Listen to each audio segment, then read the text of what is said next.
గత కొద్ది రోజులుగా మన హైదరాబాద్లో మన తెలంగాణ ప్రాంతంలో మార్వాడి గోబ్యాక్ అనే నినాదం పెద్ద ఎత్తున వినిపిస్తుంది. జిల్లాల వ్యాప్తంగా కూడా నిరసన వ్యక్తం చేస్తున్నారు, ప్రొటెస్ట్ చేస్తున్నారు.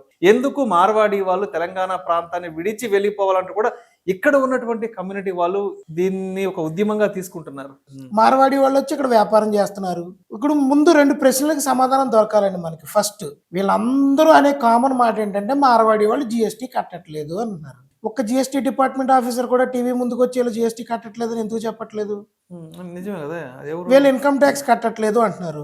Income tax is central government department. Income tax వాళ్ళు వచ్చి మాకు ఇన్కమ్ ట్యాక్స్ రావట్లేదు మార్వాడీల నుంచి అని వాళ్ళు ఎందుకు లీగల్ యాక్షన్ తీసుకోవట్లేదు? ఇప్పుడు జిఎస్టీ ఇన్కమ్ ట్యాక్స్ అనేది వీళ్ళకి భారతదేశంలో ఉన్న ప్రతి ఒక్కరు కట్టాల్సిందే. అది పలానా కులం వాళ్ళకన్నా పలానా అట్రిబ్యూట్ చేయడం అనేది కాన్సెప్ట్ లేదు.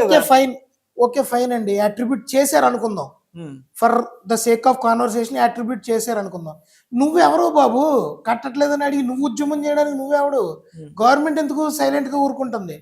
మార్వాడీస్ వెళ్ళిపోయారు. తెలంగాణలో ఎవరు ఉంటారండి? తెలంగాణ వాళ్ళు ఉద్యోగాల కోసం, వ్యాపారాల నిమిత్తం, ఉద్యోగాల నిమిత్తం బెంగళూరు నుంచి కోయట్ వరకు, లేకపోతే కాలిఫోర్నియా నుంచి కెనడా వరకు వెళ్ళిపోయారు కదా. మరి వాళ్ళందరినీ కంబ్యాక్ టు తెలంగాణ ఎందుకు అనట్లేదు వీళ్ళు?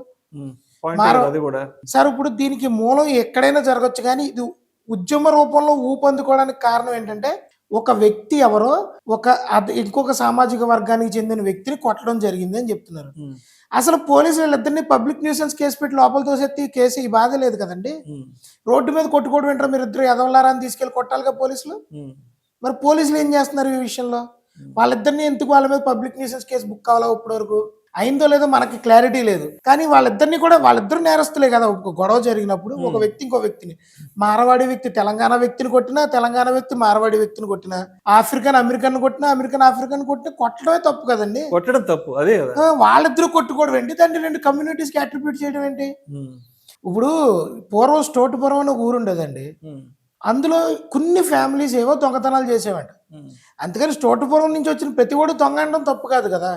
ఎవరో ఒక డూప్లికేట్ వస్తువు అమ్ముతున్నప్పుడు ఒరే నువ్వు డూప్లికేట్ వస్తువు అమ్ముతున్నావు తప్పు అని చెప్పాలి. లేకపోతే లీగల్ మెటీరియాలజీ డిపార్ట్మెంట్ అని ఒక డిపార్ట్మెంట్ ఏడ్చింది.